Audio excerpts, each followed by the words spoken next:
Assalamualaikum warahmatullahi wabarakatuh. Alhamdulillah wa syukurillah pamirsa sadayana sampura sunun wilujeng tepang dangu dari sareng mang di Jomantara di ieu Garura saluran channel YouTube Sunda Pituin. Anu mana di ieu Garura saluran channel YouTube Mang selaku admin bade midangkeun hiburan kasundaan mangrupakeun dongeng Sunda. Dongeng Sunda anu kiwari ku Mang bae di pedar nyaeta dina carios di kawin jurig lajengan anu dinten 2 dinten kamari di pedar. Satu acan Mang medar ieu dongeng Mang bade sasaduh heula ka pamirsa sadayana hapunten. Dinten kamari carios di kawin jurig teu tiasa di pedar ku Mang. Ku pangargi Mang kamari teh nonton Persib gitu nya, wih tarawehan teh janten teu tiasa nga-upload ieu dongeng gitu. Jadi hapunten ka pamirsa sadayana. Kiwari Mang bade medar deui carios anu dinten 2 dinten kamari dikantunkeun. Sok geura kaparariun sadayana geura mararanco dina hapena sewang-sewangan di kawin jurig bagian kadua. Prung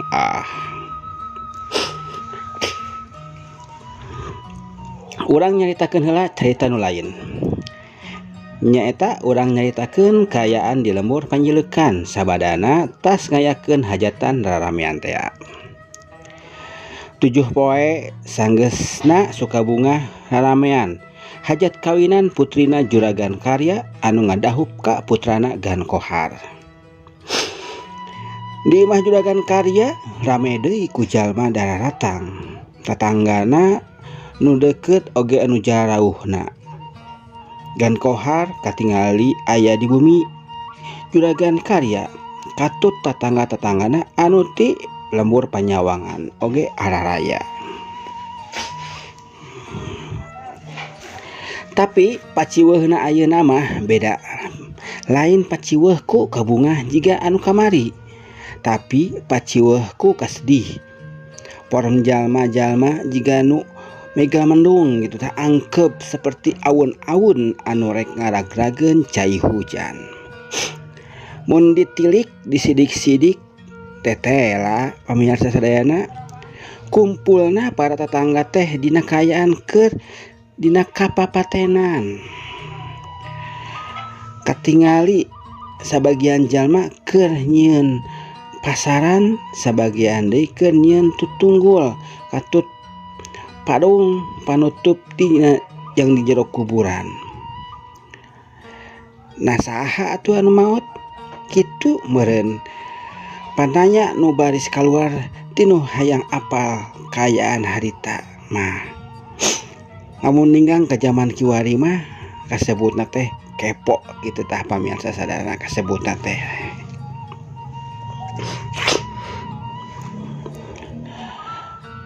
Mungguh mun ditilik ka jero imah Juragan Karya geus aya hiji layon anu ngecepat geus dirurup ku samping kebat. Di gigireunana katingali aya layon anu geus ngecepat.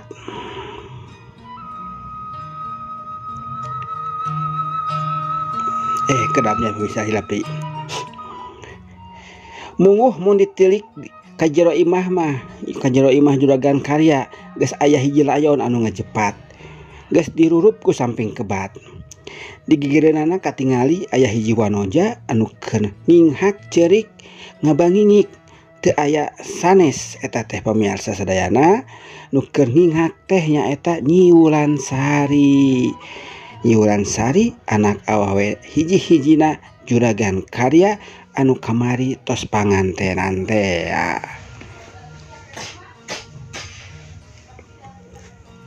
Nyi Wulansari dihapit ku ibuna Nyalira jeung ku istri tengah tuwuh tapi masih seger katingalina teh. Nyaeta istrina Gan Kohar alias ibuna Cep Jamal mertuana Nyi Wulansari. Anu harita tos aya di bumina Gan Kohar direncangan ku ingkang Caroge. Saha cenah ari anu ngajepat jadi banusan teh? Tayalian iwal ti Caroge neng Wulansari nyaeta Cep Jamal putrana Gan Kohar teh. Cep Jamal teh tos dugi kana titis tulisna ti Hyang Widi ninggang dina mangsana ti Ajawajala.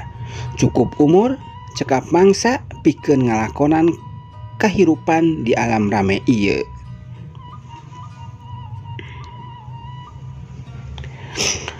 Pangeran anu murbang alam anu ngagaduhan umur sadaya jalma tos nyekapkeun amanah hirup sarta umur nu kawengkuh ku pati ajal teu apal iraha datangna sadayana tos aya dina perjanjian manusia harita zaman di alam ruh nu disimpen perjanjian eta dicatet di Loh Mahfud atawa lamun bahasa Quran nama Lauhul Mahfuz.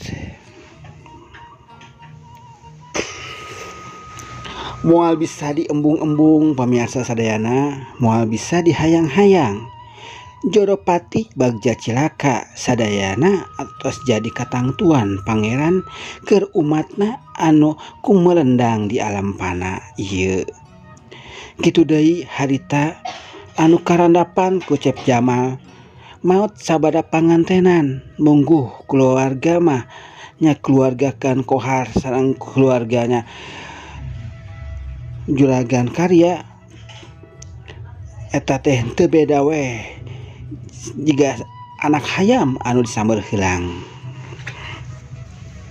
Ujug-ujug kapapatenan, ujug-ujug kadatangan semah sang malakal maut anu ngajalankeun tugasna pikeun ngajemput nyawa manusia anu geus paheut janji pasini di alam ruh.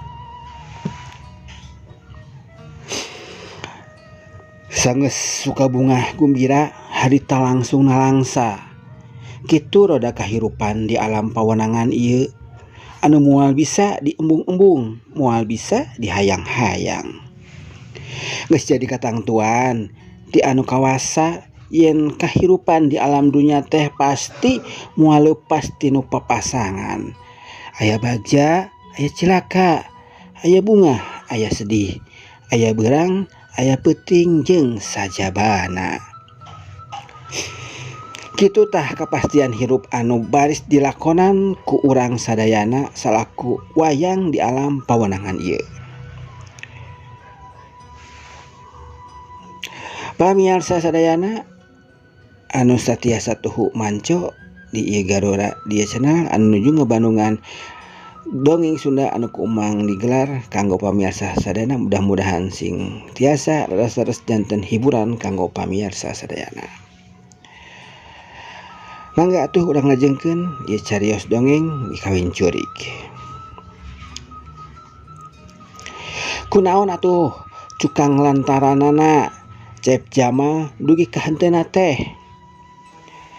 Ya, kusabab sagalana oge sagalana kajadian nu tumiba moal leupas tina hukum sabab jeung akibat. Pasti kudu aya ngaliwatan jalan cukang lantaran. Salaku fitrah kahirupan di alam dunia. Kitu deui nu karandapan ku Cep Jamal. Cenah mah maotna teh kulantaran dipacok oray. Sanajan eueuh nu pasti ningali kana kajadian saestuna. Bisana diiburkeun dipacok oray teh kusabab aya tapak jeung ciri ilaharna jalma anu dipacok oray. Tapakna kaciri dina palebah beheungna mun disidik-sidik emang aya tatu dua titik jiga tapak huntu oray. Ngan anu jadi heran teh eueuh ciri-ciri karacunan ku peurah oray sanajan aya tapak huntu oray. Malahan mah mayit teh katingalina jiga anu pias pisan cek nu geus ningali kieu mah jiga anu beakeun getih.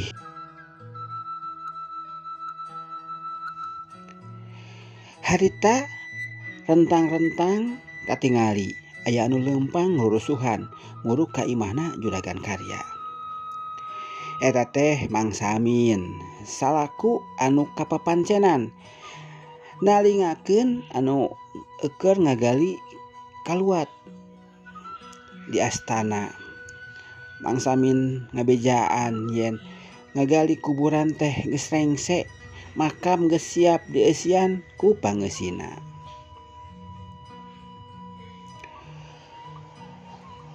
Punten juragan, itu keluar parantos rengse. Mangga bade dimiangkeun ayeuna. Ceuk Mang Samin ka juragan karya. Oh, nya atuh, ari geus beres mah. Sok geura angkut. Bejaan nu liana. Siap-siap kitu. Pandi salatan geus. Kulawarga geus kalalumpur kabeh. Eta rek digotongna ku saha wae tah, Mang Samin? Wios abdi juragan. Oman, Keke, sareng Juro anu baradas tanagana, ceuk Mang Samin harita. Atuh, sok geura carukan terus buru-buru gotong ka astana. Mangga kan? Geus kitu mah bral wae miang ka astana salarea. Iwal ti para awewe anu teu miang mah ibu-ibuna masak nyiapkeun jang mapag anu tas balalik ti astana bisi cara rapieun. Kitu ilaharna tradisi di urang mah. Eta tradisi teh dimimitian ku kolot-kolot urang baheula. Anu surti kana laku kahirupan, anu bisa neuleuman kana saestuna kamanusaan. Lain rek ngaberatkeun ka kulawarga anu kapapatenan, lain rek ngaya-ngaya, tapi kasurtian jeung salaku makhluk sosial anu geus jadi karumasaan urang salaku jelema kudu silih asah, silih asih, silih asuh, silih deudeuh jeung silih pikanyaah. Geus ilahar pikeun di urang mah lamun di padesaan tatkala aya anu dulur anu atawa tatanggana anu maot sakabeh warga anu nyaho datang ngalayat sabawana teu aya paksaan estuning ridho ikhlas lillahi ta'ala ngabantu kanu keur kasusahan. Aya nu moal beas, jagong, hayam, naon wae anu aya di maranehanana dibikeun. Kitu deui lamun di pakotaan sakabeh babawaan nu tadi teh diganti ku amplop anu di jerona diisian ku duit meureun. Anu leuwih ringkes kitu meureun, nu leuwih ringkes henteu barabe. Eta sakabeh diniatkeun sedekah nu tujuanna jang mantuan kanu kapapatenan, jadi sugan jadi amal jariah, amal ibadah pikeun anu ngasodakohkeunana jeung pikeun ngahampangkeun kana bang baluh ulurna atawa tatanggana anu keur katunggaraan. Eta kabiasaan teh geus sumangsung mang puluh-puluh taun, malah mah mang ratus-ratus oge ribu taun ka tukang. Jadi sakabeh hidangan anu disuguhkeun pikeun jalma-jalma anu ngalalayad atawa basa kiwari mah anu leuwih populer teh takziah cenah.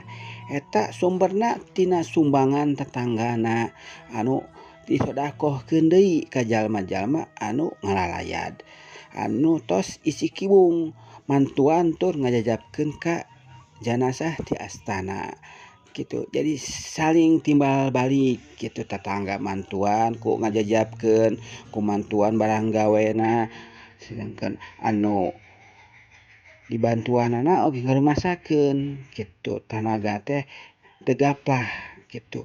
Aya naon anu diimah disuguhkeun. Jadi saling mun bahasa keren mah take and give gitu tah pamirsa sadayana. Mangga urang ngajengkeun. Lenggulan harita teu milu ka astana kusabab cenah ari awewe mah tong milu ka astana. Kunaon? Ceuk katerangan anu nyebutkeun yen istri teu meunang nyiu ka astana teh samata-mata sok inggis ku basa rempang ku sugan. Ari awewe mah pan rata-rata teh lemah komo dina kaayaan bela sungkawa jiwana lemah bebari pisan kapangaruhan ku kaayaan. Kahiji bisi ngabarubahkeun jadi bakal nambahan dagiwur, bisi kapiuhan teu pupuguh di makam. Heug isra mah jadi rariweuh. Kaduana bisi sedih kalewatan wates teuing. Pan teu meunang saur Rasul oge, teu meunang sedih kalewatan wates. Sedihna kudu sabates ngaluarkeun cai panon hungkul sabari nginghak leutik. Teu meunang suarana komo bari ngebang baung mah dipahing pisan eta teh anu dijaga teh ulah kitu. Lamun sakirana teu kuat jeung moal jadi ngadoreksakeun nya teu nanaon kitu meureun nya. Tapi leuwih hade mah tetep we langkung saena di bumi wae yang awewe mah teu kudu milu ka astana. Pamirsa sadayana di mana wae ayana, di mana wae linggihna anu nuju ngabandungan ieu dongeng. Teu kacatur kitu teh nya teu kacatur kitu kieuna mah di astana teh da geus sakumaha ilaharna wae. Sabadana rengse ngurebkeun jeung nalkinan geus rengse kabeh bring harita nu ngajajab balalik deui ka imahna juragan karya. Pamirsa sadayana ari tradisi talkin teh anu biasa dilakukeun ku urang di makam teh eta saestuna mah lain jang ngabejaan atawa nungtun ahli mayit anu geus dikubur supaya nuturkeun pangbejana ti ajengan. Nu sabenerna mah lain kitu pamirsa, eta mah simbol atawa siloka sabenerna mah. Sabenerna anu ditalkinkeun teh ngabejaan jeung hingetan ka sakabeh jalma anu harita milu ngajajab atawa ngilu hadir di astana anu ngilu ngajajabkeun layon anu tah dikurebkeun teh supaya naon, supaya inget kana maot. Yen urang teh sadayana bakal maot da ari anu geus dikurebkeun mah anu geus maot mah geus putus amalanana yang jeung makhluk ayeuna jeung manusia deui anu masih keneh kumelendang di alam dunia mah geus 3 kecuali 3 perkara cenah saur keterangan oge anu masih keneh bisa ngocor ke alam barzah atau ke alam kubur teh nyaeta kahiji nu masih keneh bisa ngocor ke alam barzah ilmu anu mangpaat. Mun boga ilmu nu mangpaat eta bisa marengan maturan di alam barzah jang si mayit. Anu kaduana boga anak anu soleh. Lamun boga anak anu soleh eta oge bisa jadi maturan di alam barzah. Makana didik anak urang supaya soleh. Tapi saat acan urang didik anak soleh kudu nyolehkeun heula indung bapana. Kitu tah pamirsa sadayana. Anu katilu naon? Anu katilu nyaeta kudu lamun boga amal jariah. Nyaeta anu baris ngocor di alam barzah. Tah eta 3 perkara anu bisa mantuan kasih mayit di alam barzah.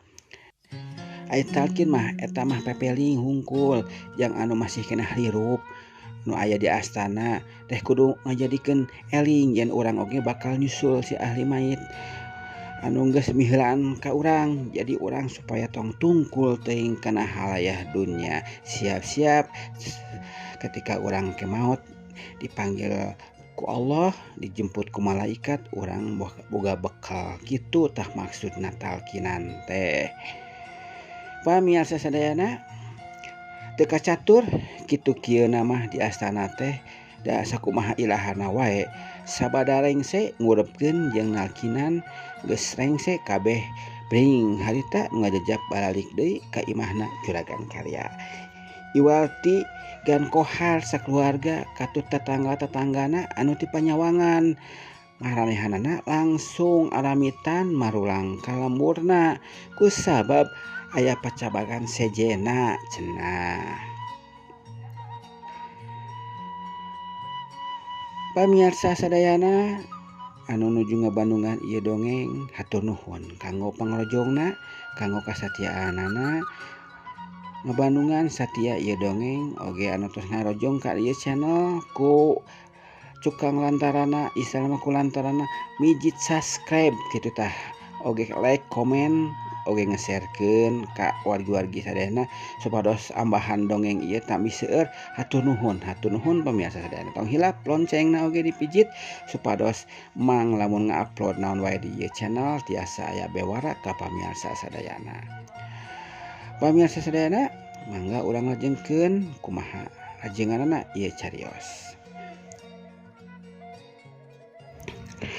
Harita di Imah Juragan Karya masih loba keneh jelema keur ngariung bari ngobrol diselang ku bararang dahar. Pok salah sahiji tetanggana Juragan Kohar nu keur ngariung muka obrolan ngaranna teh Momon. Lain Mang Samin, ceuk Momon ngomongna ditujukeun ka Mang Samin. Eta kuring mah masih keneh kebek ku kaheran ku maotna Cep Jamal atuh ngadadak pisan. Ilaing mon pan saha nu nyaho ari ngaran kecelakaan mah. Nganu jadi pertanyaan kuring mah eta oray di mana datangna? Di mana bijilna nya? Bisa asup ka anggon panganten. Kitu cenah ceuk Mang Samin. Pok Momon nempas. Sidik eta pisan anu jadi kebek kakukaheran kuring oge. Tadi kuring ngilu mariksa kasebudeun kamar, nya kamarna panganten gitu. Asana mah imeut kuring teh nempuan, tapi da eueuh liang yang piasupkeun oray. Boro-boro yang asupna oray atuh liang yang noong panganten oge eueuh. Rek di mana asup oray? Ceuk hiji jajaka urang dinya.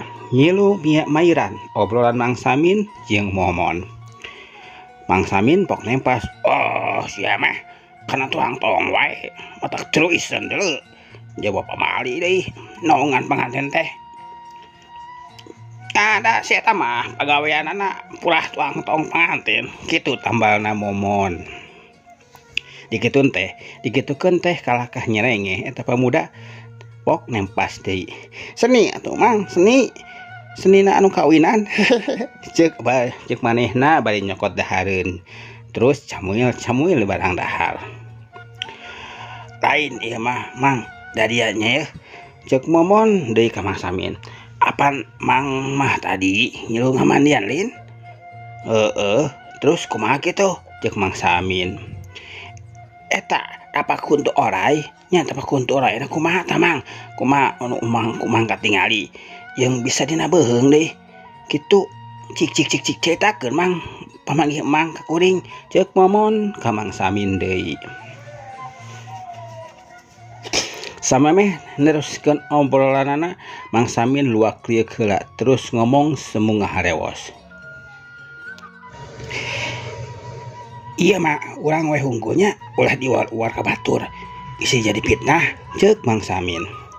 Nya sok Mang caritakeun. Momon nempas malah si jajaka oge ngilu ngadengekeun bari ungut-ungutan. Lamun disidikeun secara tegas eta tapakuntu teh jiga lain tapakuntu euy. Jiga lain tapakuntu oray. Tah cek Momon terus Mang terus Mang. Kumaha tah? Ku uing kitu kuring disidikeun. Ku Mang teh disidikeun bari ngamandian teh.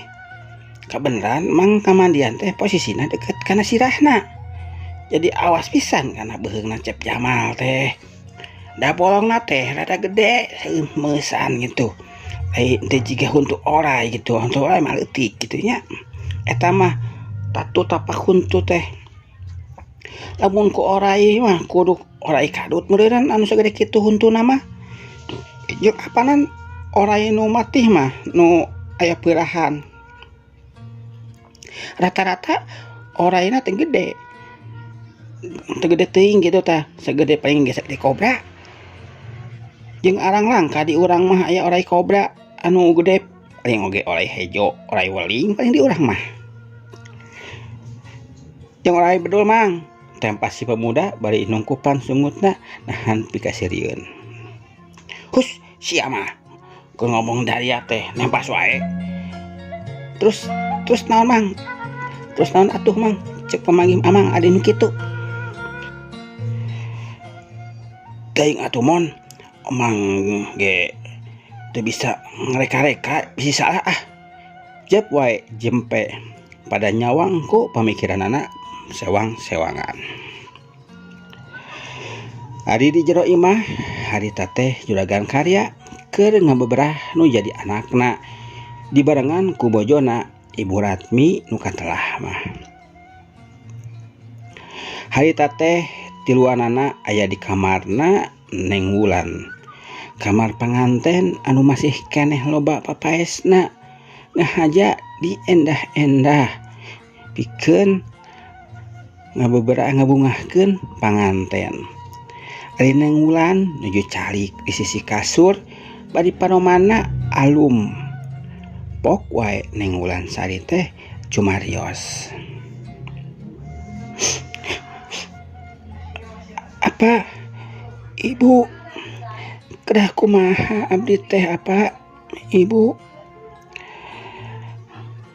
Naon-naon anu sawatara ka tukang karandapan ku ulan geuning bener-bener kajadian.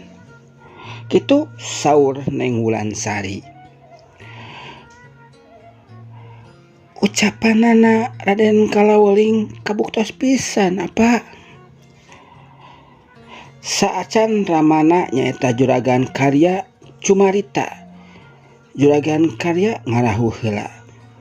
Terus narik napas meuni berat ka cirina teh.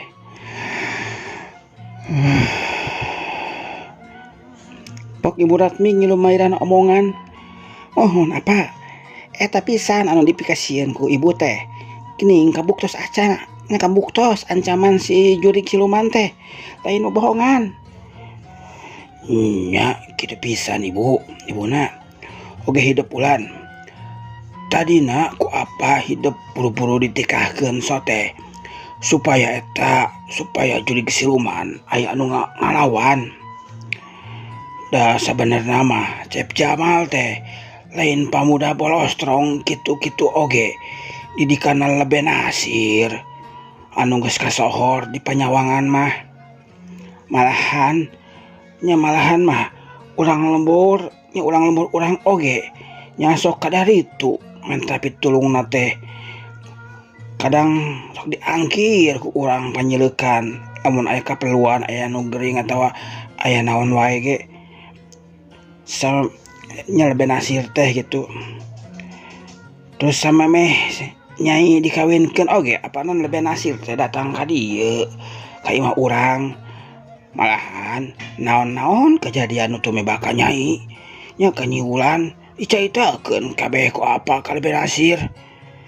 Malahan mah pan ieu pisan anu disarankeun ku lebe nasir oge. Tapi geus kejadian kieu mah apa oge balueng ibuna. Atuh kumaha nasib anak urang teh apa? Tadi saberesna ngurebkeun kan kohar pamitan bari ngabejaan yen di panyawangan erek tembugan kokolot-kokolotna jeung lebe nasir rek ngabahas persoalan ieu cenah. Urang mah tinggal nungguan hasilna we pertemuan para inohong panyawangan. Ke cenah mun geus aya hasilna urang baris di bejaan. Ayeuna mah tong kalau loba ibur kasasaha ibuna oge ulan geus tong loba pikiran pangbelaskeun we heula persoalan ieu tong ngabangbaluhan hate hidup keun ieu mah urusan kolot anu baris ngalengsekeunana.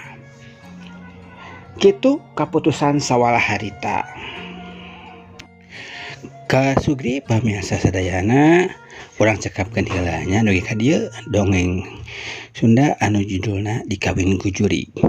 Kumaha tah lajenganna ieu carios? Teras aya naon ieu teh anu pakuat pakaitna jeung jurig siluman? Antosan wae salajengna insyaallah enjing urang patepang deui engke urang Bandungan kumaha jucungna. Sakitu heula nu kapiatur timbang eta mah. Hatur nuhun kanggo pamirsa sadana, kanggo perhatosanana, kanggo kasatianana manco di Garuda di channel. Kanggo anu tos subscribe hatur nuhun, kanggo teu acan mangga kantun subscribe, komen, like, oge pijit loncengna. Mang selaku admin ieu channel ngaturkeun nuhun, mang bade undur diri nyugun hapunten segala kalepatan sareng kakirangan. Wabillahi taufiq wal hidayah. Wassalamualaikum warahmatullahi wabarakatuh. Jaga.